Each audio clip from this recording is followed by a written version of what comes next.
Kumapit ang amoy ng bawang, sibuyas, at ginisang mantika sa bawat hibla ng buhok ni Feliciana, isang matinding kabaligtaran sa halimuyak ng mga sariwang liryo at mamahaling pabango na bumabalot sa malaking bulwagan sa kabilang panig ng pinto ng kusina.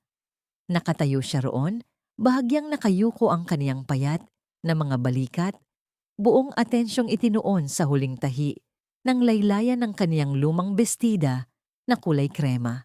Ito ang suot niya sa anibersaryo 3 taon na ang nakalilipas at ngayong gabi, kailangan niyang magmukhang bago ito sa paningin ng lahat.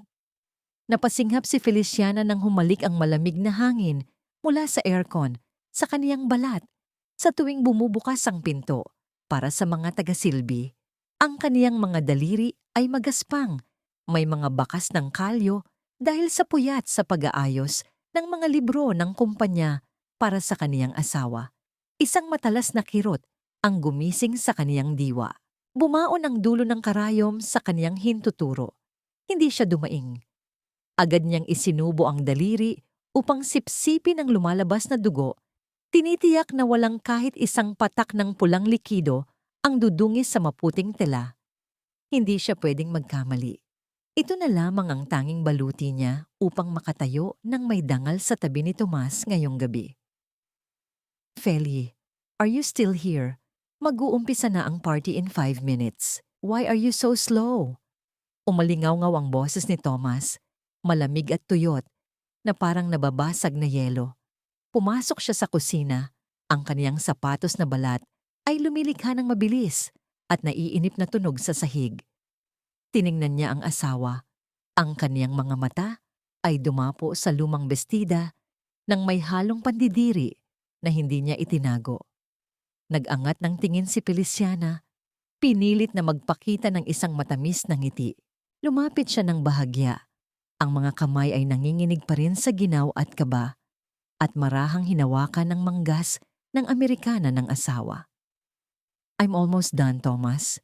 Gusto ko lang siguraduhin na maayos akong tingnan. I don't want to embarrass you or Don Severino. Ibinaba niya ang kanyang boses, puno ng paghingi ng paumanhin, ngunit may bahid din ng lihim na pag-asa. Hinawakan ni Feliciana ang kanyang daliri na wala ng suot na singsing.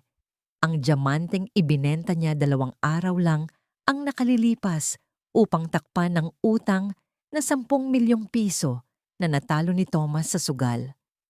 Nagsinungaling siya rito, sinabing ipinalinis lang niya ang singsing upang hindi ito mag-guilty, upang protektahan ang dangal ng lalaking kaniyang minamahal. Hindi tumingin si Thomas sa kaniyang mga mata. Dinukot nito ang isang maliit na kahong pelos na pula mula sa bulsa at padaskol na inilapag sa mesang may mantsa ng mantika. Wearing that old rag is already a disgrace, but at least put this on. Baka isipin ng mga tao na wala akong pambili ng alahas para sa asawa ko. Binuksan ni Feliciana ang kahon. Isang kumukutitap na kwintas ang tumambad sa kanya. Parang piniga ang kaniyang puso sa tuwa. Akala niya ay nagmamalasakit pa rin ito na ang lahat ng kaniyang sakripisyo ay may halaga. Tomas, thank you. It's beautiful. Wear it and go out there. At huwag kang lalayo sa tabi ko. Just smile and stay quiet, okay? Tumango si Feliciana at mabilis na nagbihis. Paglabas niya sa malaking bulwagan, tila nabulag siya sa kinang ng mga dambuhalang chandelier. Ang amoy ng mamahaling alak at usok ng tabako ay bumalot sa kanya. Dahilan upang halos kapusin siya ng hininga. Sumiksik siya sa tabi ni Tomas. Umaasa na ang presensya nito ang magsisilbing proteksyon niya. Sa gitna ng silid, nakatayo ang kaniyang biyenan na si Don Severino Alvarado, makapangyarihan at tila isang haring nagmamasid sa kaniyang kaharian. Katabi nito si Floribet, ang kaniyang biyenang babae na nakasuot ng matingkad na pulang damit.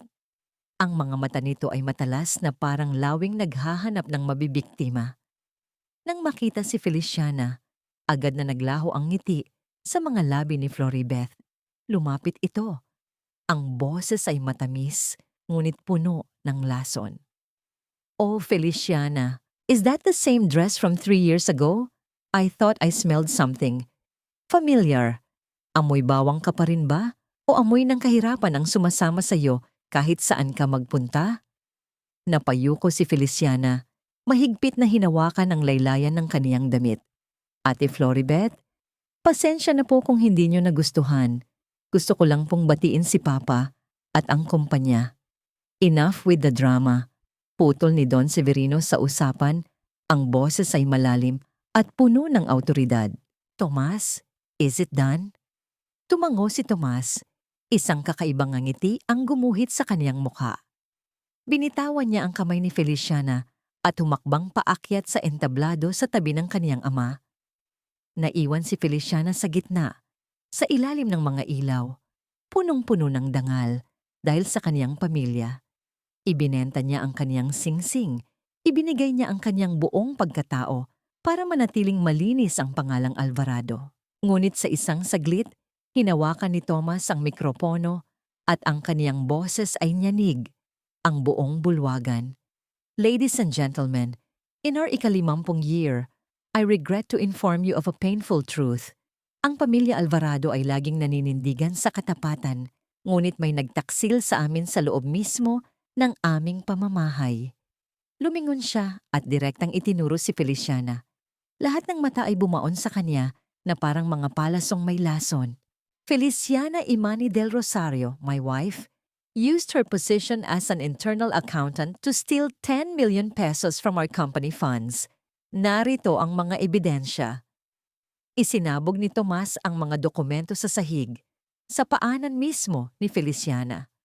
Ang mga numero, ang mga bank statement na siya mismo ang nagpuyat na ayusin upang pagtakpan ang pagkakamali ng asawa, ay nakapangalan na ngayon sa kanya bilang beneficiary. Napatulala si Feliciana. Ang lamig mula sa sahig na marmol ay gumapang paakyat sa kaniyang likuran, nagpamanhid sa kaniyang buong katawan. Tomas, anong sinasabi mo? I sold my ring just to... Don't lie anymore, Feliciana. How could you do this to us? Sumugod si Floribeth. Ang mukha nito ay puno ng mapagkunwaring poot. Hinawakan nito ng mahigpit ang balikat ng bestida ni Feliciana. Ang bahaging maingat niyang tinahi kanina ng may pagmamahal. Narinig ang tunog ng telang sa pilitang pinaghiwalay. Ang balikat ng marupok na bestida ay tuluyang napunit. Inilalantad ang nanginginig na balikat ni Feliciana sa harap ng daan-daang bisita at mapanghusgang mga mata. Ang kuwintas na ibinigay ni Thomas ay naputol din at bumagsak sa sahig. Ang mga peking bato nito ay nagkalat at nabasag. Palaypeki rin ito at kasing sinungaling ng pag-ibig ng kaniyang asawa. Hindi kumukupkop ang pamilyang ito ng mga magnanakaw at walang dangal. Malamig na deklara ni Don Severino. Out! Get out of my house and my family! Tiningnan ni Feliciana si Tomas, naghahanap ng kahit katiting na pagsisisi sa mga mata nito. Ngunit wala.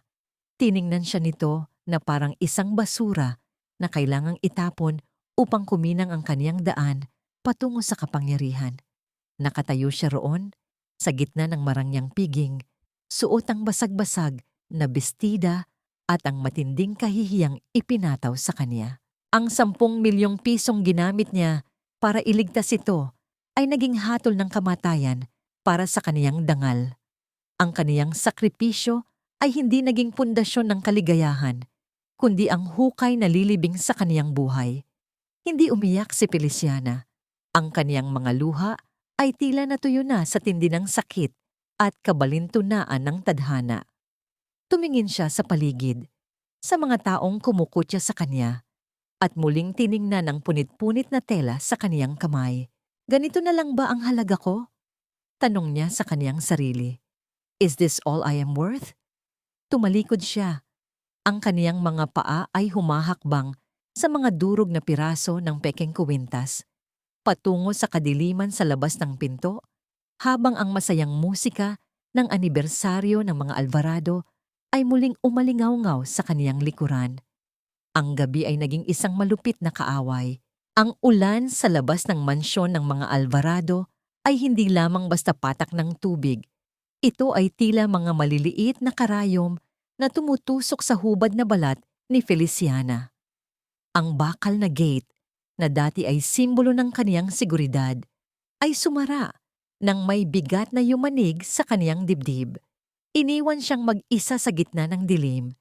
Yakap ang kaniyang sarili habang ang punit na bahagi ng kaniyang bestida ay nakalaylay at basang-basa.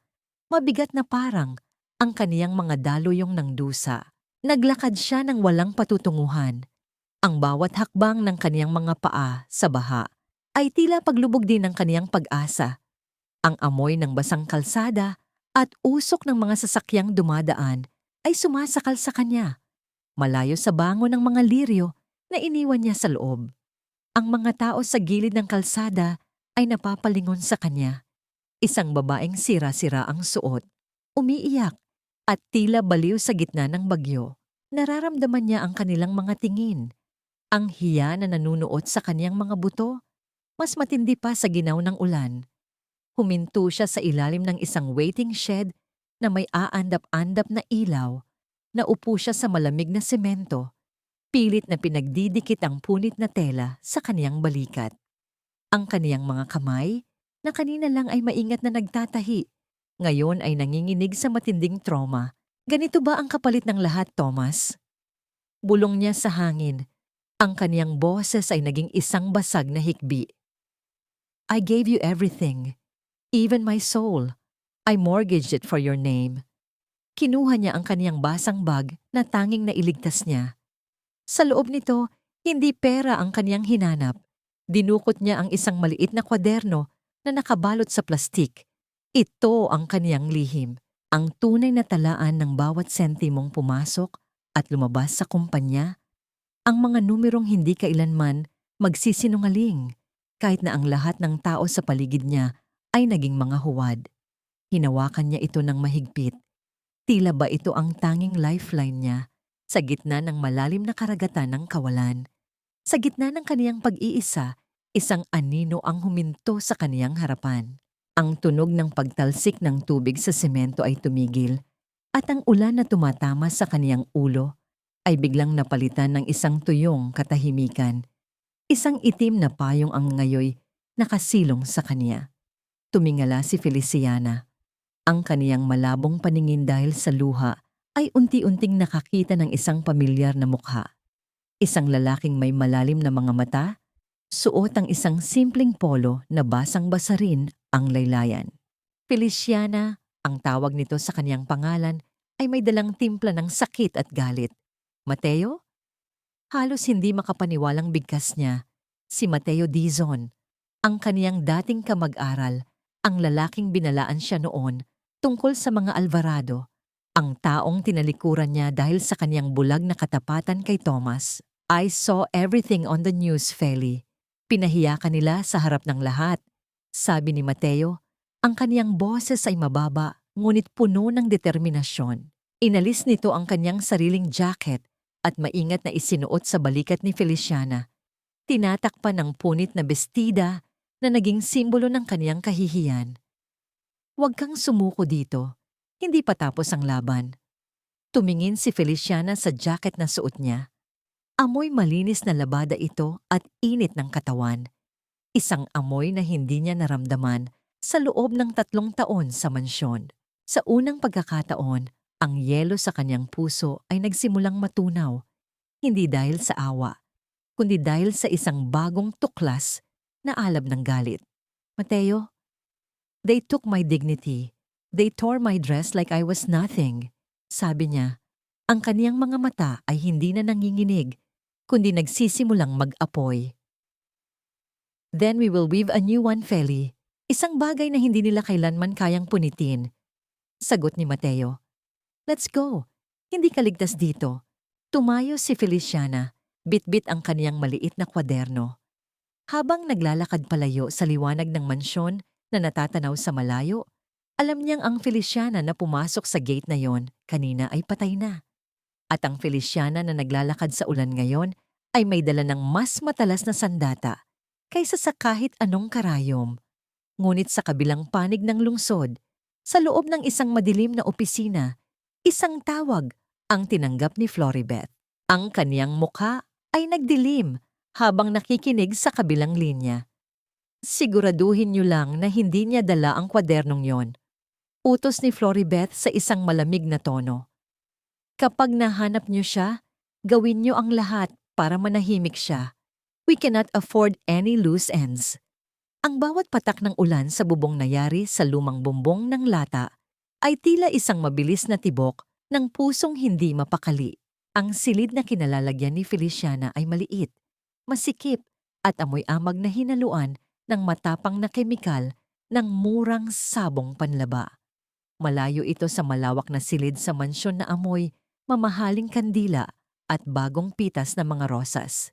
Dito, ang tanging nagbibigay ng liwanag ay isang aandap-andap na bumbilya na nakabitin sa gitna, naglalabas ng madilaw na anino sa mga dingding na may mga bakas ng lumang mantsa. Dahan-dahang hinubad ni Feliciana ang jacket na ipinahiram ni Mateo. Isinampay niya ito sa likod ng isang mabuhay na upuang kahoy. Humarap siya sa isang maliit at may lamat na salamin sa ibabaw ng lababo.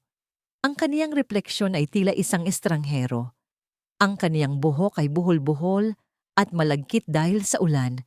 Ang kaniyang mga mata ay namumula. At ang punit sa kaniyang bestida ay nananatiling isang lantarang sugat sa kaniyang pagkatao. Hinamit niya ang kaniyang daliri sa lamat ng salamin.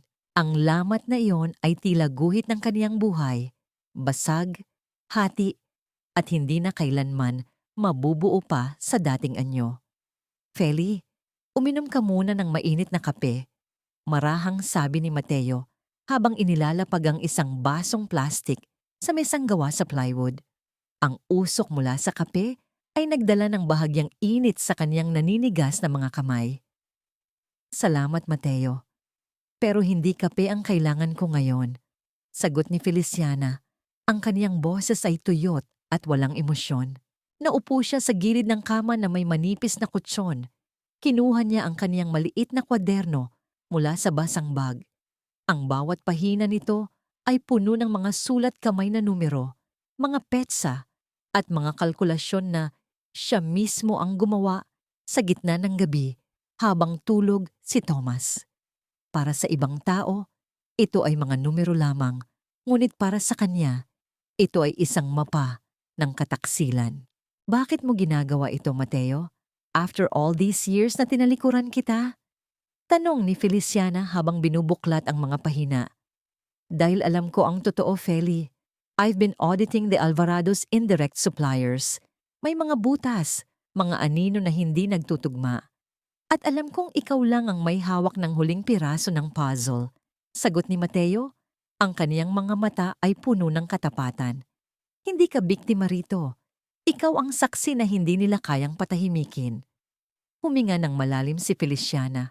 Ipinikit niya ang kaniyang mga mata at naalala ang mukha ni Tomas nang ituro siya nito sa harap ng maraming tao. Naalala niya ang malamig na tinig ni Don Severino. Ang hiya na naramdaman niya kanina sa mansyon ay unti-unting napapalitan ng isang matalas na determinasyon. Ang bawat numero sa kaniyang kwaderno ay tila naging mga sundalo na handang lumaban para sa kanya. Inisip nila na dahil galing ako sa hirap, dahil wala akong makapangyarihang apelyido, ay pwede na nilang tapakan ng dangal ko, bulong ni Feliciana. Ang kaniyang mga daliri ay huminto sa isang partikular na pahina. Ang petsa ay tumutugma sa araw na sinabi ni Tomas na nawala ang 10 milyong piso. Wait, look at this, Mateo. Inilapit ni Mateo ang kaniyang mukha sa kwaderno. What is it? Ang transfer na ginawa sa account na sinasabi nilang akin. Ang authorization code na ginamit ay hindi galing sa terminal ko. It came from the executive office. From Thomas's private computer, paliwanag ni Feliciana, ang kaniyang mga mata ay naniningkit sa galit. He didn't just steal the money. He framed me using his own access, then used my sacrifice to pay for his gambling debts while making me the scapegoat. Tumayo si Feliciana. Ang kaniyang tindig ay hindi nakuba sa lungkot. Ang kaniyang balikat ay tuwid na. Tila ba ang bigat ng mundo ay nawala at napalitan ng isang misyon. I will not just clear my name, Mateo. I will make sure na bawat hibla ng telang pinunit nila sa akin ay babayaran nila ng buo. Ang bawat sentimong ninakaw nila sa pangalan ng honor at family, ibabalik ko sa kanila bilang abo. Anong plano mo? Tanong ni Mateo. Tumingin si Feliciana sa labas ng bintana, kung saan ang ulan ay unti-unti nang tumitila at ang unang sinag ng bukang liwayway ay nagsisimulang lumitaw sa abot tanaw. I will disappear for a while. Let them celebrate their victory. Let them think I'm broken and crawling in some gutter. Sabi ni Feliciana, isang matalim at malamig na ngiti ang gumuhit sa kaniyang mga labi. But while they are sleeping in their silk sheets, I will be counting every single centavo, every single lie. Kinuha niya ang isang ballpen at muling nagsulat sa kaniyang kwaderno. Ngunit sa pagkakataong ito, hindi lang ito mga numero. Ito ay isang listahan ng mga pangalan. Sa gitna ng katahimikan ng madaling araw, ang tunog ng panulat sa papel ay tila isang hatol na isinusulat sa tadhana. Ngunit sa labas ng pintuan, isang mabilis na yabag ng mga paa ang narinig sa hallway ng boarding house. Isang sobrang puti ang dahan-dahang isiningit sa ilalim ng pinto. Mabilis itong kinuha ni Mateo at binuksan, ang kaniyang mukha ay namutla. Feli, it's a legal notice. They're filing a formal criminal case against you tomorrow morning. They want to put you behind bars before you can even speak. Napatigil si Feliciana. Ang kaniyang hawak na pen ay bahagyang bumaon sa papel. Lumingon siya kay Mateo. Ang kaniyang mga mata ay kasing lamig ng bakal. Then let them file it. Mas mabilis silang kumilos, mas mabilis din silang madadapa sa sarili nilang mga bitag. Lumipas ang 3 mahabang taon na tila ba bawat segundo ay isang butil ng buhangin na dahan-dahang nagpapatigas sa kalooban ni Feliciana. Ang bawat umaga niya ay nagsisimula sa matapang na amoy ng chlorine at ang nakakapaso na singaw mula sa mga dambuhalang plancha sa isang maliit na laundry shop sa gilid ng Maynila. Ang kaniyang mga kamay, na dati ay maingat na humahawak sa mga mamahaling fountain pen, ngayon ay magaspang na at may mga bakas ng paltos dahil sa pagbababad sa mainit na tubig at matapang na sabon. Sa umaga, siya ay isang hamak na tagalaba, isang aninong hindi napapansin ng mga taong nagmamadali sa kanilang mga buhay. Ngunit sa gabi, sa ilalim ng isang aandap-andap na bumbilya sa kaniyang maliit na silid, nagbabago ang kaniyang anyo. Ang mga hanger at tumpok ng maruruming damit ay napapalitan ng mga makakapal na folder at mga spreadsheet na dahan-dahang kinokolekta ni Mateo para sa kanya. Ang init ng singaw mula sa laundry shop ay tila nagpapatibay sa kaniyang pasensya, habang ang lamig ng gabi ay nagpapatalas sa kaniyang isipan. Feli, are you sure you don't want to take a break? Halos 3 oras ka lang natulog kagabi. May pag-aalalang sabi ni Mateo habang inilalapag ang isang bagong set ng mga dokumento sa ibabaw ng kaniyang maliit na mesa. Ang amoy ng lumang papel at tinta ay humalo sa amoy ng kape, isang kombinasyong naging pamilyar na sa kanilang dalawa. Hindi napapagod ang katarungan, Mateo, at hindi rin nagpapahinga ang mga Alvarado sa pagpapakasasa sa perang ninakaw nila. Sa akin, sagot ni Feliciana nang hindi inaalis ang tingin sa mga numero. Ang kaniyang boses ay mas malalim na ngayon. Wala na ang panginginig ng isang biktima. Sanay naman akong maglinis ng dumi ng ibang tao sa laundry shop. This time, I'm just cleaning a different kind of dirt. Ang dumi na ikakabagsak nila. Kinuha niya ang kaniyang pulang ballpen at muling itinuon ng pansin sa isang ulat ng buwis ng Alvarado Group. Sa bawat guhit niya ng pula sa ilalim ng mga kahina-hinalang transaksyon, tila ba naglalatag siya ng isang bitag na dahan-dahang sumasakal sa kaniyang mga kaaway. I found something interesting, Feli. Bulong ni Mateo. Ang kaniyang boses ay naging seryoso. Look at these consultancy fees na binabayaran ng kumpanya buwan-buwan. It's going to a firm called FA Legal Services. Do you recognize that? Napatigil ang kamay ni Feliciana. Ang kaniyang puso ay tumibok ng mas mabilis. Hindi dahil sa takot, kundi dahil sa isang matinding pagtuklas. FA, Floribeth Alvarado, ang kaniyang law firm ang tumatanggap ng kickbacks mula sa mga ghost projects ng kumpanya. My sister-in-law is not just a lawyer, she's the architect of their money laundering scheme. Inabot ni Feliciana ang isang baso ng tubig, ngunit bago pa man ito makarating sa kaniyang labi, naramdaman niya ang isang kakaibang lamig sa kaniyang sikmura. Naalala niya ang araw na pinunit ni Floribeth ang kaniyang bestida. Naalala niya ang bawat salitang mapang-api na ipinukol nito sa kanya. She used her knowledge of the law to hide their sins while pointing all the fingers at me. Sabi ni Feliciana, ang kaniyang mga daliri ay humigpit sa hawak na ballpen. There's more, dagdag ni Mateo. Inilabas niya ang isang photocopy ng isang dokumentong may pirma sa ibaba. I was able to get a copy of the deed of donation for the foundation. Look at the signature of Don Severino. Kinuha ni Feliciana ang papel at inilapit sa liwanag ng bumbilya. Ang kaniyang mga mata ay naningkit. Bilang dating accountant ng kumpanya, kabisado niya ang bawat kurbada ng pirma ng kaniyang biyenan. Ang bawat tuldok, ang bawat diin ng panulat. Isang matalim na katahimikan ang bumalot sa silid.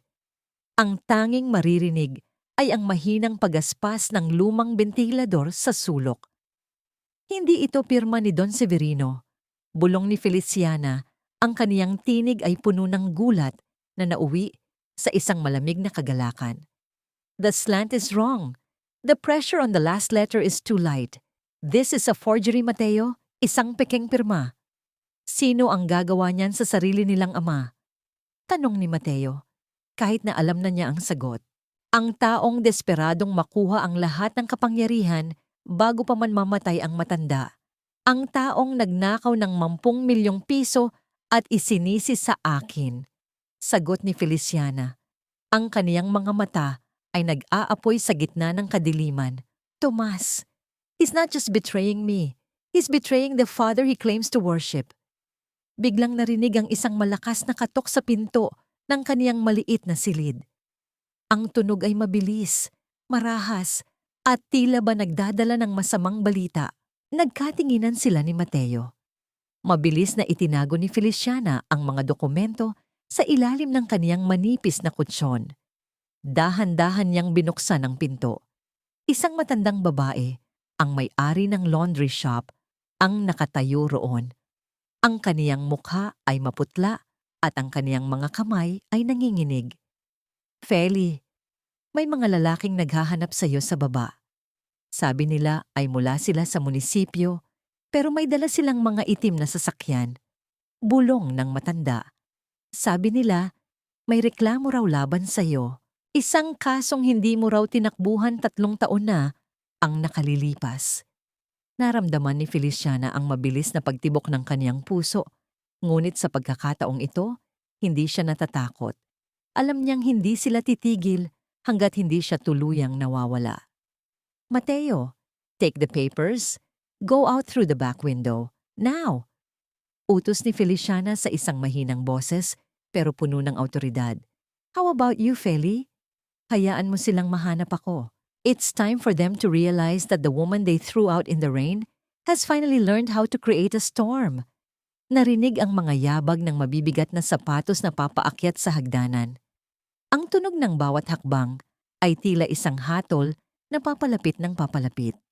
Tumingin si Feliciana sa salamin sa huling pagkakataon. Inayos niya ang kaniyang buhok, hinarap ang pinto, at naghintay. Ang pinto ay marahas na bumukas. Inilalantad ang 2 lalaking nakabarong at may dalang mga formal na papel. Ngunit bago pa man sila makapagsalita, sinalubong sila ni Feliciana ng isang ngiti. Isang nangiti na kasing talim ng karayom na dati ay ginagamit niya sa pananahi at kasing lamig ng gabi noong pinunit ang kaniyang dangal. Ang bawat hininga ni Feliciana ay may timpla ng matapang na asoge ng Zonrox at ang malansang amoy ng basang tela na nakababad sa planggana. Ang kaniyang mga kamay ay namumuti na at tila nangungulubot dahil sa maghapong paglalaba. Isang kabaligtaran sa makinis at mapuputing daliri ng mga babaeng nakapaligid sa kaniya sa loob ng air-conditioned na supermarket. Narito siya upang bumili ng mga pangunahing pangangailangan.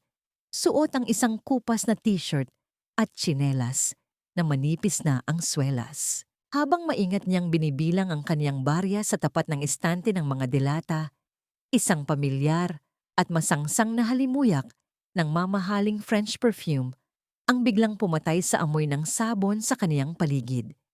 Isang amoy na tila ba dinala siya pabalik sa gabi ng kaniyang pagkawasak. Look at you, Feliciana. Parang basahan na hindi na kayang labhan pa ng kahit anong sabon ang hitsura mo ngayon. Isang boses na kasing talim ng labaha ang bumasag sa katahimikan. Lumingon si Feliciana. Nakatayo sa kanyang likuran si Floribeth Alvarado. Suot ang isang itim na dress na gawa sa seda at may hawak na mamahaling leather bag. Ang kaniyang mga mata ay puno ng mapang-api na awa, isang uri ng emosyon na mas masakit pa kaysa sa harapang insulto. Ate Floribeth? Mahinahong bigkas ni Feliciana. Kahit na ang kaniyang puso ay tila gustong sumabog sa galit. Hindi siya umiwas ng tingin. I didn't expect to see you here. Akala ko, sa mga exclusive boutiques ka lang pumupunta. I just came here for a quick errand, but then I saw someone familiar. Hindi ko akalain na aabot ka sa ganito, Feli. Isang hamak na labandera? How pathetic, sabi ni Floribeth habang kumuha ng isang lata ng imported na kape at pinagmasdan ito ng may pagmamalaki. After all the utang na loob you owe to our family, binigyan ka namin ng bubong, binigyan ka namin ng marangal na apelyido, at ito lang ang isusukli mo? Ang maging isang mantsa sa pangalan ng mga Alvarado? Lumapit si Floribeth sa kanya. Ang kaniyang boses ay naging isang bulong na puno ng lason. Don't you feel ashamed?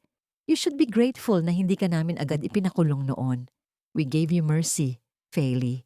That's the hiya you should be carrying for the rest of your life. Naramdaman ni Feliciana ang panginginig ng kaniyang mga kamay sa loob ng bulsa ng kaniyang kupas na pantalon. Utang na loob? Mercy? Is it mercy to tear a woman's dress in front of hundreds of people? Is it utang na loob to make me pay for a sin that I didn't commit while the real thief is sleeping soundly in his mansion? Bahagyang nagbago ang anyo ni Floribeth, ngunit agad din itong napalitan ng isang mapang-uyam na tawa. Still playing the victim? You haven't changed. Pero babalaan kita, Feli. Huwag kang magkakamaling lumapit uli sa amin. We have the legal power to bury you. Kung akala mo ay may magagawa ang mga lumang papel na itinatago niyo ni Mateo, you're wrong. You're just a speck of dust that we can easily sweep away. Dinukot ni Floribeth ang kaniyang wallet at naglabas ng ilang piraso ng 1,000 piso. Padaskol niya itong inihulog sa paanan ni Feliciana sa gitna ng sementadong sahig ng supermarket. Take it.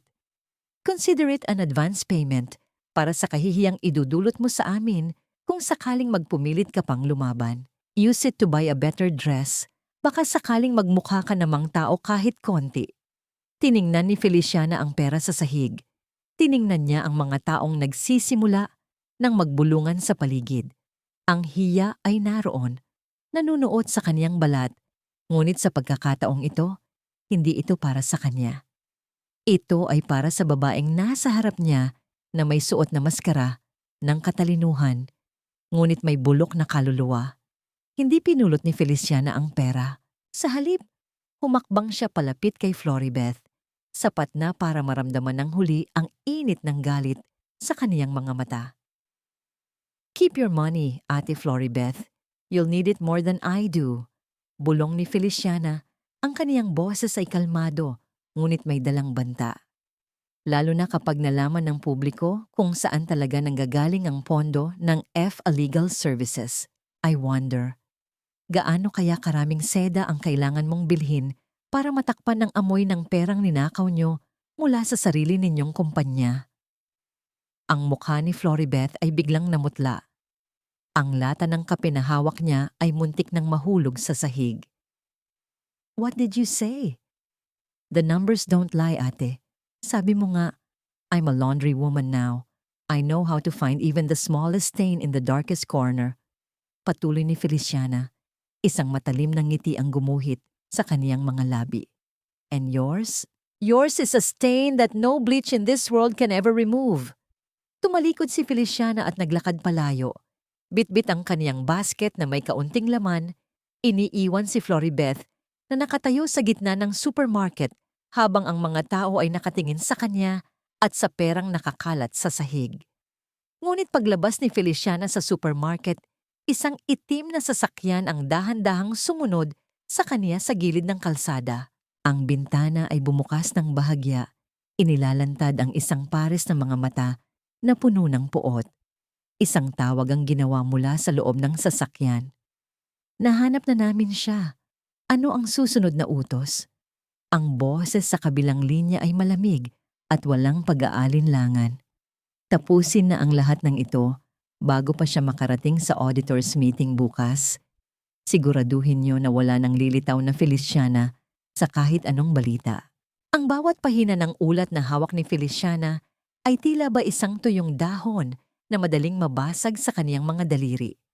Narito sila ni Mateo sa loob ng isang maliit at madilim na internet cafe sa gilid ng kalsada, kung saan ang tanging liwanag ay nagmumula sa asul na kislap ng mga monitor at ang amoy ng mainit na kable at pawis ay humahalo sa lamig ng gabi. Ito ang taguan ng mga anino kung saan ang katotohanan ay pilit na ibinabaon sa ilalim ng mga pekeng pangalan at huwad na mga pirma. Tingnan mo ito, Feli, bulong ni Mateo. Ang kanyang mga mata ay pagod, ngunit puno ng determinasyon. Itinuro niya ang isang listahan ng mga kumpanya sa screen. Luzon Strategic Partners, Verano Construction, at Emerald Holdings. Lahat sila ay tumatanggap ng milyong-milyong piso mula sa Alvarado Group para sa mga proyektong hindi naman kailanman nasimulan. Naramdaman ni Feliciana ang isang kakaibang panlalamig sa kaniyang mga kamay. Tila ba humahawak siya sa yelo. Lahat ng ito ay mga ghost companies, Mateo. Mga multo na walang mukha pero may malalalim na bulsa. Inilapit ni Feliciana ang kaniyang mukha sa screen. Ang kaniyang puso ay bumibilis ang tibok sa bawat linyang kaniyang nababasa. At ang address ng lahat ng kumpanyang ito ay tumutukoy sa isang maliit na unit sa isang gusaling pagmamay-ari ni Floribeth. She's not just laundering money. She's creating an empire made of lies. And here's the kicker, dagdag ni Mateo habang binubuksan ang isa pang folder. Ang huling pirma na nag-aproba sa paglipat ng pondo para sa Emerald Holdings ay ginawa noong gabing pinalayas ka sa mansyon. Habang hiyang-hiya ka sa harap ng mga bisita, abala si Tomas sa pagpindot ng send para ilipat ang huling bulto ng pera sa kumpanya niya. Isang matalim na sakit ang gumuhit sa dibdib ni Feliciana. Hindi ito dahil sa pag-ibig, kundi dahil sa matinding insulto. Ang kaniyang kahihiyan ay ginamit na tabing para sa pinakamalaking pagnanakaw sa kasaysayan ng kanilang pamilya. Ang bawat hibla ng kaniyang punit na bestida ay tila naging isang piraso ng puzzle na ngayon lang nabuo sa kaniyang isipan. Ginawa nilang palabas ang buhay ko para mapagtakpan ang krimen nila. Bulong ni Feliciana, ang kaniyang tinig ay nanginginig sa matinding puot. Ang utang na loob na laging isinusumbat sa akin ni Floribeth. Ito pala ang halaga niyon. Ang maging isang taming shield para sa kanilang mga kasalanan. Isang makata na uri ng lungkot ang bumalot sa kanya. Naalala niya ang mga gabing nagpuyat siya para sa mga report ni Tomas, ang mga hapong tiniis niya ang pang-aalipusta ni Don Severino para lang mapanatili ang kapayapaan sa pamilya. Lahat pala iyon ay isang pagsasayang ng panahon sa isang altar na gawa sa dumi. Mateo, kailangan nating makuha ang mga orihinal na bank vouchers. Without those, it's just digital numbers that they can easily delete. Sabi ni Feliciana, ang kaniyang boses ay naging kasing talim ng bakal. I know where they are, Feli. Nakatago ang mga yon sa lumang vault sa library ni Don Severino. The old man still trusts the traditional way, but he doesn't know that his own children are the ones bleeding him dry. Sagot ni Mateo. Ngunit bago pa man makasagot si Feliciana, isang kakaibang pakiramdam ang dumaloy sa kaniyang batok. Ang mga balahibo niya ay nagsitayuan. Tumingin siya sa salamin ng internet cafe na nakaharap sa kalsada. Sa labas, Isang itim na sasakyan ang dahan-dahang huminto sa tapat ng cafe. Ang mga ilaw nito ay napatay, ngunit ang makinang nananatiling umaandar ay naglalabas ng isang mahina at nakakakilabot na tunog sa gitna ng tahimik na gabi. Mateo, don't look now, bulong ni Feliciana. Ang kaniyang mga daliri ay humigpit sa kaniyang lumang bag. Nandito na sila. Naramdaman nila ang pagbukas ng pinto ng cafe. Walang nagsalita, ngunit ang bigat ng hangin ay biglang nagbago. Ang amoy ng basang aspalto at isang matapang na amoy ng sigarilyo ang pumasok sa loob. Isang lalaking naka-jacket na itim ang dahan-dahang naglalakad sa pagitan ng mga computer terminals. Ang kaniyang mga mata ay tila naghahanap ng biktima sa dilim. Mabilis na kinuha ni Feliciana ang flash drive mula sa computer at isinilid ito sa kaniyang bulsa. Sa likod, Mateo, ang bintana sa banyo, utos niya sa isang pabulong na paraan. Gumapang sila sa ilalim ng mga mesa. Ang bawat tunog ng kanilang paghinga ay tila isang malakas na tambol sa kanilang mga tainga. Ang lalaki ay papalapit na sa pwesto nila kanina. Narinig nila ang paghila ng upuan at ang marahas na paghampas ng kamay sa ibabaw ng mesa nang makitang wala na ang kanilang target. Hanapin niyo sila. Hindi pa nakakalayo ang mga yon. Ang boses ay magaspang at puno ng banta. Nakahinga lang ng maluwag si Feliciana nang maramdaman niya ang malamig na hangin sa labas matapos nilang makalusot sa maliit na bintana. Tumakbo sila sa madidilim na eskinita. Ang bawat hakbang sa putik ay tila isang paalala na wala na silang babalikan pa. Huminto sila sa ilalim ng isang tulay, hingal na hingal. Tumingin si Feliciana sa kaniyang mga kamay na puno ng dumi at kalawang. They are desperate, Mateo. And the desperate Alvarado is a dangerous one.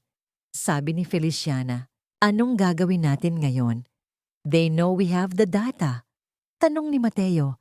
Ang kaniyang mukha ay maputla sa takot. Tumingala si Feliciana sa madilim na langit. Gagamitin natin ang sarili nilang laro. Bukas ay ang anunsyo ng partnership nila kay Doña Isabela Cruz. Ang araw na inaasahan nilang magliligtas sa kanila mula sa pagkalubog. Iyon ang araw na ilulubog ko sila sa sarili nilang putik. Ngunit sa kabilang panig ng lungsod, sa loob ng mansyon, nakatayo si Tomas sa tapat ng bintana. Hawak ang isang baso ng alak. Ang kaniyang mukha ay walang emosyon habang pinapanood ang ulan. Siguraduhin niyo na hindi siya makakarating sa event bukas, sabi ni Thomas sa telepono. At kung kailangang dumanak ang dugo para manatiling malinis ang pangalan ko, gawin niyo. Ang huling buga ng mainit na singaw mula sa plansya ay dumaan sa harap ng mukha ni Feliciana. Tila ba isang huling pamamaalam mula sa mundong kaniyang kinagisnan sa loob ng 3 taon. Ang amoy ng mainit na tela at murang Fabcon ay unti-unting napapalitan ng isang kakaibang bango. Ang bango ng bagong telang lana at ang matapang na amoy ng determinasyon. Nakatayo siya sa loob ng kaniyang maliit na silid, sa harap ng isang salamin na may lamat, ngunit sa pagkakataong ito, hindi na ang kaniyang kahinaan ang nakikita niya. Sa ibabaw ng kaniyang kama, na may manipis at luma ng kutson, ay nakalatag ang kaniyang bagong baluti. Hindi ito isang marangyang gown na gawa sa seda na madaling mapunit. Ito ay isang dekalidad na charcoal gray na business suit. Binili niya ito gamit ang bawat sentimong pinaghirapan niya sa paglalaban ng dumi ng ibang tao. Ang bawat tahi nito ay sumasalamin sa bawat gabing puyat niya sa pag-audit ng mga nakatagong dokumento. Feli, are you ready? Ang sasakyan ni Doña Isabela ay darating na in 30 minutes, sabi ni Mateo mula sa labas ng pinto. Ang kaniyang boses ay may halong kaba at paghanga. Handa na ako, Mateo. 3 taon ko itong hinintay, sagot ni Feliciana. Ang kaniyang tinig ay kasing tatag ng bakal na dumaan sa apoy. Dahan-dahan niyang isinuot ang puting polo shirt. Ang pakiramdam ng malinis at bagong tela sa kaniyang balat ay tila ba isang paghilom sa mga sugat na idinulot ng kaniyang punit na bestida noon. Isinuot niya ang blazer at naramdaman ang bigat nito sa kaniyang mga balikat. Isang bigat na hindi na nagmumula sa kahihiyan, kundi sa kapangyarihan ng katotohanang kaniyang dala. Humarap siya sa salamin. Kinuha niya ang isang lipstick na kulay matingkad na pula. Ang kulay ng dugo, ang kulay ng pag-ibig na kinalimutan, at ang kulay ng hustisyang paparating. Maingat niyang iginuhit ang kulay sa kaniyang mga labi. Ang bawat haplos ng lipstick ay tila ba isang panunumpa na hindi na siya muling yuyuko sa harap ng mga albarado. Ang pulang ito ay para sa bawat patak ng luhang inubos ko sa ulan. Bulong niya sa kaniyang refleksyon. Inayos niya ang kaniyang buhok. Itinali ito ng mahigpit at malinis. Inilalantad ang kaniyang mukha na wala ng bahid ng takot. Ang kaniyang mga mata, na dati ay laging nakatingin sa sahig dahil sa hiya, ngayon ay diretso nang nakatingin sa kinabukasan. Binuksan ni Feliciana ang pinto. Nanigas si Mateo sa kaniyang kinatatayuan nang makita siya. Feli, you look, hindi kita halos makilala. You look like a different person. Isang babaeng handang magpabagsak ng isang imperyo. I am still the same Feliciana, Mateo. Ang kaibahan lang, wala na akong tinitingalang Panginoon sa mga alvarado. I am my own master now. Sabi ni Feliciana habang kinuha ang kanyang itim na briefcase na naglalaman ng mga dokumentong magiging hatol sa kaniyang mga kaaway. Lumabas sila ng boarding house. Ang tunog ng kaniyang mga takong sa sementadong kalsada ay tila ba isang martsa ng digmaan. Bawat hakbang ay may dalang awtoridad. Bawat tunog ay isang paalala ng kaniyang pagbangon mula sa putik. Isang marangyang itim na kotse ang huminto sa kanilang tapat. Bumukas ang bintana at lumitaw ang mukha ni Doña Isabela Cruz.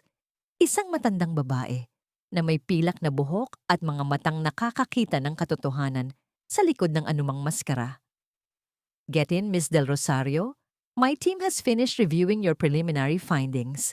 I must say, you have a very sharp eye for details, sabi ni Doña Isabela. Ang kaniyang boses ay puno ng respeto. Salamat po, Doña Isabela. I just want to make sure that your investment is safe from people who treat honor as a commodity. Sagot ni Feliciana habang sumasakay sa kotse. Habang tumatakbo ang sasakyan, patungo sa Grand Ballroom kung saan gaganapin ang pirmahan, tiningnan ni Feliciana ang listahan ng mga bisita sa tablet ni Doña Isabela. Sa pinakaitaas ng listahan, nakita niya ang kaniyang pangalan. Isang malamig na ngiti ang sumilay sa kaniyang mukha. Naalala niya ang 3 taon na ang nakalilipas nang ang tanging listahang kabilang siya ay ang listahan ng mga itinakwil at pinalayas. Are you nervous? Tanong ni Doña Isabela. Hindi po, sagot ni Feliciana habang nakatingin sa malayo. Excited lang po akong makita ang mga mukha nila kapag nalaman nilang ang babaeng sinisya nila ang damit noon. Ang siya palang magtitis-tis sa kanilang mga maskara ngayon. Ngunit sa loob ng ballroom, habang abala ang lahat sa pag-aayos ng mga bulaklak at alak, hawak ni Tomas ang listahan ng mga darating na auditor. Ang kaniyang mga kamay ay biglang nanginig at ang kaniyang mukha ay nawalan ng kulay nang mabasa ang isang pamilyar na pangalan. This is impossible, bulong ni Thomas. Ang kaniyang boses ay puno ng takot na nauwi sa panlalamig. She's dead to this world. Paanong siya ang lead auditor ni Doña Isabela?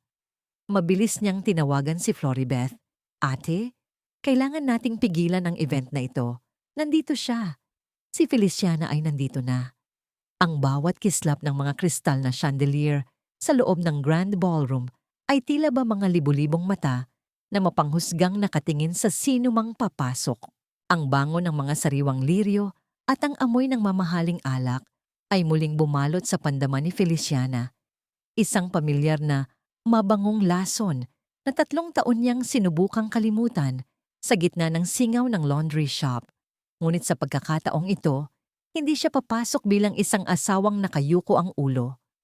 Ang tunog ng kaniyang mga takong sa makinis na sahig na marmol ay tila ba isang ritmong nagpapatigil sa mundo. Ang bawat hakbang niya ay may dalang bigat na hindi kayang tapatan ng kahit anong alahas. Sa kaniyang tabi, si Doña Isabela Cruz ay naglalakad ng may katumbas na awtoridad. Ang kaniyang pilak na buhok ay nagniningning sa ilalim ng mga ilaw. Napatigil ang tawanan at huntahan sa gitna ng bulwagan ng mamataan ng kanilang pagpasok. Ang mga mata ng mga elitista ng Maynila ay dahan-dahang lumipat mula sa kanilang mga baso patungo sa babaeng naka-charcoal gray suit. Is that Feliciana?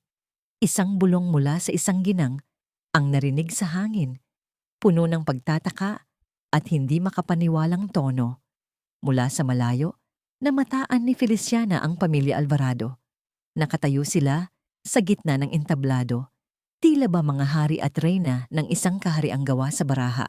Si Don Severino ay may hawak na baso ng alak, habang si Tomas ay tila ba nakakita ng isang multo. Namumutla ito at ang kaniyang hawak na baso ay bahagyang nanginginig. Si Floribeth naman, sa kaniyang kulay gintong gown, ay mabilis na humakbang patungo sa kanila. Ang kaniyang mukha ay mabilis na nag-anyong mapangapi. Ang kaniyang mga labi ay nakapulupot sa isang mapang-uyam na ngiti. "Security! Why is this woman here?" Sigaw ni Floribeth, sapat na para marinig ng lahat ng naroon. "How dare you show your face again, Feliciana? Hindi mo ba alam na bawal ang mga magnanakaw sa marangal na pagtitipong ito?" "Oh, I see. You finally bought a suit. Saan mo ninakaw ang pambili niyan? O baka naman nilabhan mo lang yan mula sa basurahan ng iba?" Naramdaman ni Feliciana ang init ng gigil na dumadaloy sa kaniyang mga ugat, ngunit hindi niya hinayaang masira ang kaniyang katinuan. Nanatili siyang tuwid, ang kaniyang mga mata ay diretso at malamig na nakatingin sa kaniyang dating biyenang babae. "I'm not here as your ex-in-law, Ate Floribeth, at lalong hindi ako narito para makinig sa iyong mga lumang kanta ng pang-aapi." Kalmadong sagot ni Feliciana. "I am here on official business." "Official business? In a laundry woman's dreams, maybe?" Tumawa si Floribeth, isang tawa na kasing talim ng basag na salamin. "Guard, kaladkarin niyo ang babaeng ito palabas. Now!" Dalawang gwardiya ang mabilis na lumapit, ngunit bago pa man nila mahawakan ang braso ni Feliciana, isang malamig na tinig ang bumasag sa kaguluhan. "Touch her, and you will answer to me," sabi ni Doña Isabela Cruz.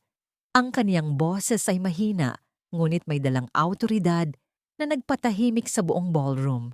Napatigil ang mga gwardiya. Ang mukha ni Floribeth ay tila ba napahiran ng putik.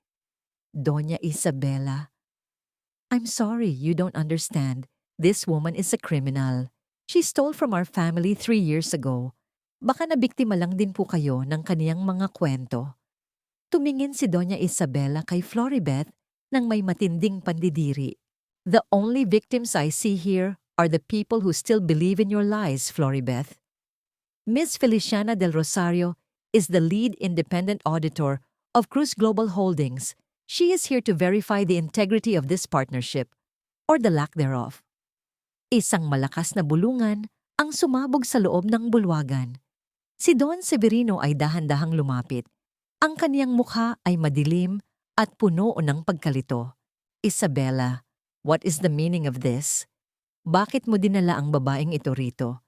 She is a disgrace to the name Alvarado."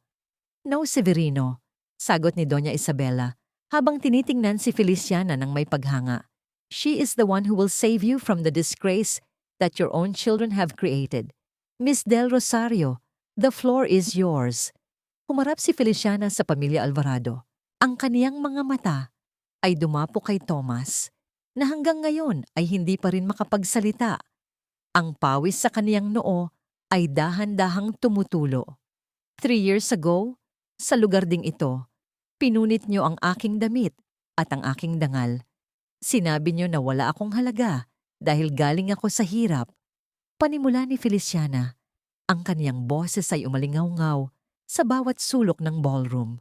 "Ngayon, narito ako para ipakita sa inyo na ang katotohanan ay hindi kayang punitin ng kahit anong kamay, at ang mga numerong pilit ninyong itinago sa ilalim ng inyong mga mararangyang gown at suit ay sisigaw na sa harap ng buong mundo. Itinaas ni Feliciana ang kaniyang kamay at itinuro ang dambuhalang screen sa likod ng entablado. Shall we begin the presentation, Thomas? O gusto mong ikaw na mismo ang magpaliwanag kung bakit ang perang pambayad sa partnership na ito ay nanggagaling sa mga ghost companies na pagmamay-ari ni Floribeth? Ang katahimikan sa loob ng ballroom ay kasing bigat ng isang hatol na bitay. Ang mukha ni Thomas ay naging puting-puti, habang si Floribeth ay tila ba gustong lamunin ng lupa.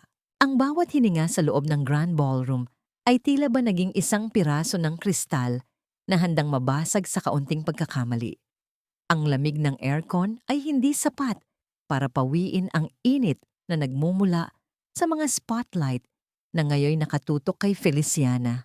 Ang amoy ng mamahaling alak na hawak ng mga bisita ay tila ba naging mapakla, hinaluan ng amoy ng pawis na nagmumula sa noo ni Thomas. Sa isang dahan-dahang pagpindot ni Feliciana sa remote control na hawak niya, ang dambuhalang LED screen sa likod ng entablado ay nagliwanag. Hindi ito nagpakita ng mga larawan ng tagumpay ng mga Alvarado, kundi mga dokumentong puno ng mga pulang marka, ang mga bakas ng krimeng 3 taon nilang itinago sa ilalim ng kanilang mga mararangyang gown. Tingnan ninyong mabuti ang mga numerong ito. Panimula ni Feliciana, ang kaniyang boses ay kalmado, ngunit bawat salita ay tumatama na parang latigo. Ang Emerald Holdings na sinasabi ninyong partner ng kumpanya, ito ay isang kumpanyang walang opisina, walang empleyado, at ang tanging pirma sa bawat tseke ay nanggagaling sa FA Legal Services. Isang malakas na singhap ang umalingaw-ngaw sa buong bulwagan.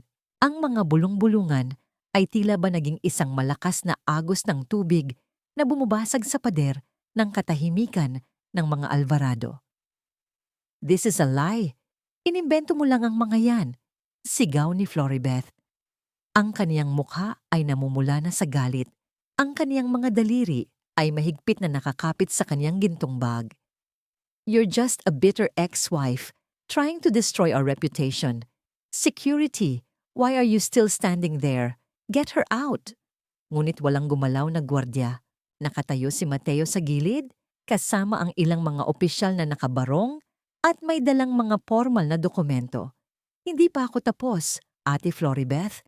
Patuloy ni Feliciana, hindi pinapansin ang pagsigaw ng kaniyang dating biyenang babae. Tomas, remember the 10 million pesos you accused me of stealing? Narito ang bank trail. Ang perang yon ay hindi napunta sa account ko.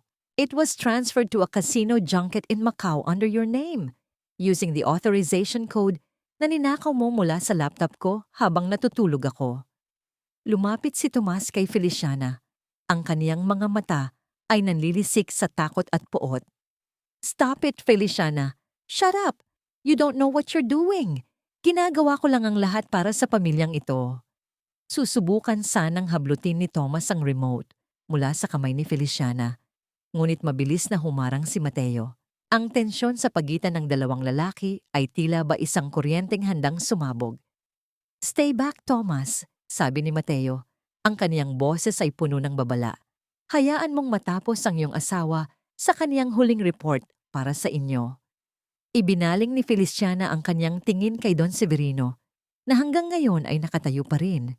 Tila ba isang statwa na dahan-dahang nagkakaroon ng mga lamat. At para sa'yo, Don Severino, ang kumpanyang ipinagmamalaki mong malinis, narito ang pirma mo sa huling dokumento ng donasyon para sa foundation. Isang bagong imahe ang lumitaw sa screen. Isang malapitang kuha ng pirma ni Don Severino. Isang pekeng pirma. Bulong ni Feliciana.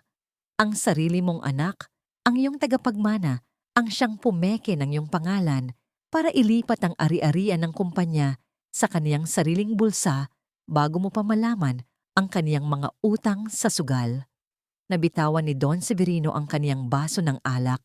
Ang tunog ng pagkabasag ng kristal sa sahig ay tila ba ang tunog ng pagguho ng kaniyang 50 taong binuong pangalan.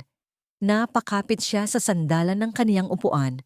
Ang kaniyang mukha ay naging kasing puti ng kaniyang buhok. "Tomas, is this true?" Tanong ng matanda. Ang kaniyang boses ay nanginginig sa matinding sakit at pagkabigo. "Papa, no. She's manipulating the data. Huwag kang maniwala sa kanya." Desperadong sagot ni Tomas. Ang kaniyang boses ay mataas na at tila ba isang batang nahuli sa kaniyang kasalanan. Ang mga numero ay hindi marunong magmanipula, Tomas. Ang mga tao lang ang gumagawa niyon. Malamig na sabi ni Feliciana. Biglang bumukas ang malaking pinto ng ballroom. Ang mga yabag ng mabibigat na sapatos ay umalingaw-ngaw sa makinis na sahig. Isang grupo ng mga operatiba mula sa National Bureau of Investigation, NBI, ang pumasok, pinangunahan ng isang opisyal na may dalang warrant. "Tomas Alvarado at Floribeth Alvarado, you are under arrest for large-scale estafa, falsification of public documents, and money laundering," deklara ng opisyal. Ang kislap ng mga posas na inilalabas ng mga pulis ay tila ba mas nagniningning pa kaysa sa mga brilyante sa leeg ni Floribeth. Ang hiyaw ng protesta ni Floribeth at ang pagtatangka ni Tomas na tumakas sa gilid ng entablado ay naging isang madilim na palabas sa harap ng mga elitistang panauhin. Nakatayo lang si Feliciana sa gitna ng entablado. Pinapanood ang kaniyang mga kaaway na dahan-dahang iginigapos ng sarili nilang mga kasalanan. Ang bigat na kaniyang dinala sa loob ng 3 taon ay tila ba unti-unting sumasama sa hangin. Tiningnan niya ang kaniyang mga kamay. Wala na ang amoy ng sabon at Zonrox. Wala na rin ang dumi ng paninira ng iba. 3 taon ninyong pinilit na punitin ang aking pagkatao. Bulong ni Feliciana habang dahan-dahang bumababa sa entablado, lampas sa mga nakaposas na sina Tomas at Floribeth. Ngunit ang katotohanan ay isang telang hindi niyo kailanman kayang wasakin. Huminto siya sa tapat ni Don Severino, na ngayon ay nakaupo na lang at nakatitig sa kawalan, isang bagsak na hari sa gitna ng mga abo. Ang dangal ay hindi ibinibigay ng pamilya, Don Severino. Ito ay pinaghihirapan, sabi ni Feliciana bago tuluyang tumalikod. Naglakad siya patungo sa pintuan kasabay ni Mateo at Doña Isabela. Ang bawat hakbang niya ay puno ng gaan, habang ang mga flash ng kamera ng mga media ay patuloy na kumikislap, hindi na para sa mga Alvarado, kundi para sa babaeng bumangon mula sa kanilang mga labi. Ang bawat kislap ng mga asul at pulang ilaw mula sa mga sasakyan ng pulis sa labas ng Grand Ballroom ay tila ba isang marahas na paggising mula sa isang mahabang panaginip. Ang amoy ng mamahaling alak na tumapon sa pulang alpombra ay humalo sa amoy ng malamig na bakal ng mga posas at ang singaw ng takot na nagmumula sa mga taong dati ay tinitingala bilang mga Diyos ng lipunan. Ang katahimikan sa loob ng bulwagan ay hindi na ang katahimikan ng respeto, kundi ang katahimikan ng isang libingan kung saan inilibing ang pangalang Alvarado. Pinanood ni Feliciana kung paanong ang gintong gown ni Floribeth ay tila naging isang kulungan para sa kaniyang sariling katawan. Ang buhok nito na maingat na inayos ng ilang oras ay ngayon ay gulo-gulo na habang pilit itong kumakawala sa pagkakahawak ng mga operatiba. Ang kaniyang mga hiyaw ng protesta ay tila ba mga desperadong tili ng isang ibong na wala ng pakpak. "You can't do this to me. I am a lawyer. I know my rights."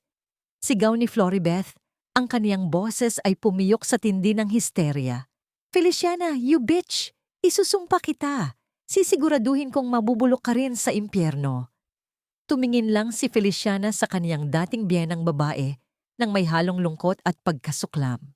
Walang galit sa kaniyang mga mata, kundi isang malalim na kapayapaan na nanggagaling sa pagtatapos ng isang madilim na kabanata. Ang bawat salita ni Floribeth ay tila ba mga bala na tumatalbog lang sa baluti ng kaniyang bagong pagkatao. "Ang impyerno ay ang mundong ginawa niyo para sa inyong sarili, Ate Floribeth," mahinahong sagot ni Feliciana. "And today, the fire has finally reached your doorstep." Sa kabilang panig, si Thomas ay nakatayo lang. Tila ba isang statwa na nawalan ng buhay. Ang kaniyang mga mata ay nakatitig kay Feliciana, puno ng isang kakaibang timpla ng pagsisisi at matinding inggit. Ang kaniyang mga kamay na nakaposas sa kaniyang likuran ay nanginginig, hindi dahil sa ginaw, kundi dahil sa pagbagsak ng kaniyang buong mundo. "Feli, please," bulong ni Thomas. Ang kaniyang boses ay kasing hina ng isang tuyong dahon sa hangin. "I did it for the family, para hindi tayo mapahiya, para manatili tayong makapangyarihan. You know how much my father values hiya and honor. You didn't do it for the family, Thomas. You did it for your own ego." Tugon ni Feliciana. Ang kaniyang boses ay matatag at walang bahid ng pag-aalinlangan. "You traded my life for your pride, and in the end, you lost both." Habang inilalabas sina Thomas at Floribet mula sa ballroom, ang mga flash ng kamera ng mga media ay tila ba mga kidlat na tumatama sa kanilang mga mukha. Ang bawat kuha ng kamera ay isang pako sa kabaong ng kanilang reputasyon. Ang mga taong kanina lang ay nakikipagnisihan sa kanila ay ngayon ay nakatalikod na, tila ba ayaw madungisan ng kahit katiting naman siya ng iskandalo. Naiwan si Don Severino sa gitna ng entablado, nakaupo sa isang silya. Ang kaniyang mga kamay ay nakapatong sa kaniyang mga tuhod na nanginginig. Ang kaniyang imperyo na binuo niya ng 50 taon sa pamamagitan ng takot at utang na loob ay gumuho sa loob lamang ng isang gabi sa kamay ng babaeng kaniyang minaliit. Lumapit si Feliciana sa matanda. Ang amoy ng matapang na tabako na laging dala ni Don Severino ay tila ba naging amoy ng abo at kalawang. "Don Severino," tawag niya sa matanda. Dahan-dahang nag-angat ng tingin ng biyenan. Ang kaniyang mga mata ay malabo na at puno ng mga lamat ng pagkatalo. "What do you want, Feliciana? To laugh at me? To see me crawl?" "No," iling ni Feliciana. "I just wanted to tell you that the dress you tore 3 years ago, I didn't throw it away. I kept it to remind me that the person who owns the dress is more important than the dress itself. You focus too much on the clothes of your family, the names, the titles, the wealth, that you forgot to check if the soul inside is still clean." Tumalikod na si Feliciana at naglakad patungo kay Mateo na naghihintay sa may pinto. Ang bawat hakbang niya ay tila ba isang pagtanggal ng mabigat na kadena sa kaniyang mga paa. Paglabas nila ng gusali, ang malamig na hangin ng gabi ay humalik sa kaniyang mukha. Isang hangin na hindi na amoy ulan o putik, kundi amoy ng kalayaan.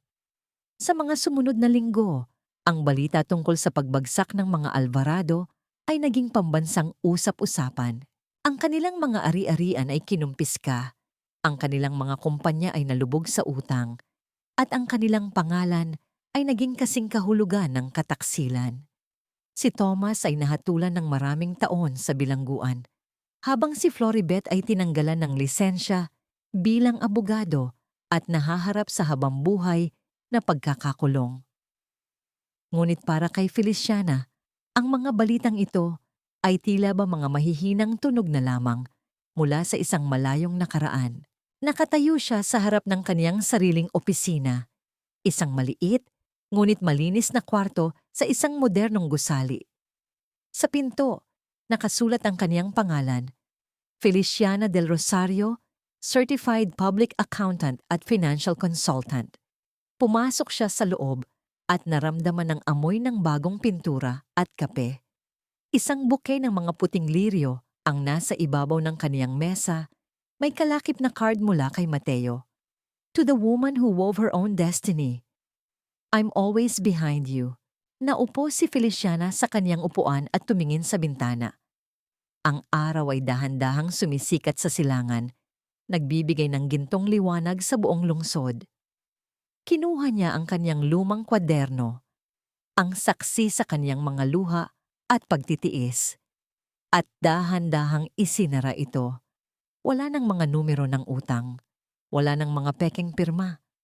Tanging ang tibok ng kaniyang puso na punong-puno ng pag-asa ang naririnig niya Sa gitna ng tahimik na silid, isang ngiti ang gumuhit sa kanyang mga labi. Isang ngiti na hindi na kailangang itago sa likod ng hiya. Ang bawat sinag ng araw na tumatama sa puting kurtina ng kaniyang bagong opisina ay tila ba isang mainit na yakap mula sa langit. Ang amoy ng sariwang barako na kape ay humahalo sa halimuyak ng mga sariwang sampagita sa kaniyang mesa. Isang amoy na malayo sa masangsang na asogi ng laundry shop o sa mapang-aping bango ng mansyon ng mga Alvarado. 5 taon na ang lumipas mula ng gabing iyon sa Grand Ballroom. Ngunit ang bawat hakbang ni Feliciana ay nananatiling matatag, puno ng isang uri ng dangal na hindi na kailanman mababali. Nakatayo siya sa harap ng malawak na bintana, suot ang isang simpleng puting bestida na gawa sa dekalidad na lino. Wala itong mga palamuting brilyante, walang mga gintong burda, ngunit ang bawat hibla nito ay buo, matibay at malinis. Ito ang kaniyang paboritong suot, isang simbolo na ang kaniyang pagkatao ay hindi na muling mapupunit ng kahit sinong kamay. Feli, ang mga dokumento para sa Laya Foundation ay handa na para sa iyong pirma. Isang malambot at pamilyar na boses ang bumasag sa kaniyang pagmumuni-muni. Lumingon si Feliciana at nakita si Mateo na nakasandal sa pinto. May dalang folder at isang matamis na ngiti. Ang kaniyang mga mata ay nananatiling puno ng paghanga. Ang parehong paghanga na ibinigay niya kay Feliciana noong gabi sa ilalim ng ulan. Salamat, Mateo. At salamat din sa pagtitiwala sa akin sa lahat ng ito. Sagot ni Feliciana habang kinukuha ang folder. Ang Laya Foundation ay ang kanyang pangarap na natupad. Isang organisasyong nagbibigay ng legal at financial assistance para sa mga kababaihang biktima ng pang-aabuso at manipulasyon sa pera. Dito, ang bawat babaeng pumapasok na may punit na dangal ay tinutulungan nilang maghabi ng bagong simula. Balita ko, ililipat na si Thomas sa isang regular na pasilidad sa susunod na buwan. Ulat ni Mateo, ang kaniyang boses ay walang halong galit, kundi isang simpleng pagtanggap sa tadhana. At si Floribeth, nakita siya sa isang pampublikong ospital noong isang linggo. Mukhang hindi na siya nakabangon mula sa kaniyang pagkakasakit mula nang mawalan siya ng lisensya. Huminga ng malalim si Feliciana. Wala siyang naramdamang tuwa sa paghihirap ng kaniyang mga kaaway. Ang kaniyang karma ay hindi ang makita silang nagdurusa, kundi ang makita ang kaniyang sarili na namumuhay ng malaya at maligaya nang wala sila. Ang kanilang pagbagsak ay bunga ng kanilang sariling mga kamay. Ang kaniyang pagbangon ay bunga ng kaniyang sariling lakas. Hayaan mo na sila, Mateo. Ang kanilang nakaraan ay hindi na bahagi ng aking kasalukuyan, sabi ni Feliciana habang nilalagdaan ng huling dokumento. Lumapit si Mateo at hinawakan ang kaniyang kamay. Ang init ng palad nito ay tila ba isang pangako ng isang kinabukasan na puno ng pag-asa. Walang kailangang sabihin, walang kailangang ipaliwanag. Sa pagitan nilang dalawa, ang bawat tingin ay sapat na. Tara na, baka mahuli tayo sa opening ng bago nating center. Yaya ni Mateo. Lumabay si Feliciana sa kanyang opisina sa huling pagkakataon bago lumabas. Tumingin siya sa salamin sa may pintuan. Ang babaeng nakikita niya ay hindi na ang basahan na pinalaya sa mansyon. Ang nakikita niya ay isang reyna ng kaniyang sariling buhay, isang babaeng natutong magtahi ng kaniyang sariling kapalaran, gamit ang mga sinulid ng katotohanan at pagpapahalaga sa sarili. Paglabas nila ng gusali, sinalubong sila ng malakas na hangin at ang ingay ng buhay sa lungsod. Ngunit para kay Feliciana, ang lahat ng ito ay tila ba isang magandang kanta. Inayos niya ang laylayan ng kaniyang puting damit, lumingon sa langit at ngumiti. Ang dangal ay hindi isang bagay na ibinibigay o kinukuha. Ito ay isang bagay na pinoprotektahan, pinapahalagahan at higit sa lahat, pinaninindigan. Ganito pala ang amoy ng tunay na kalayaan. Bulong ni Feliciana sa kaniyang sarili habang naglalakad palayo sa kaniyang nakaraan, patungo sa isang bukang liwayway na kailanman ay hindi na muling magdidilim.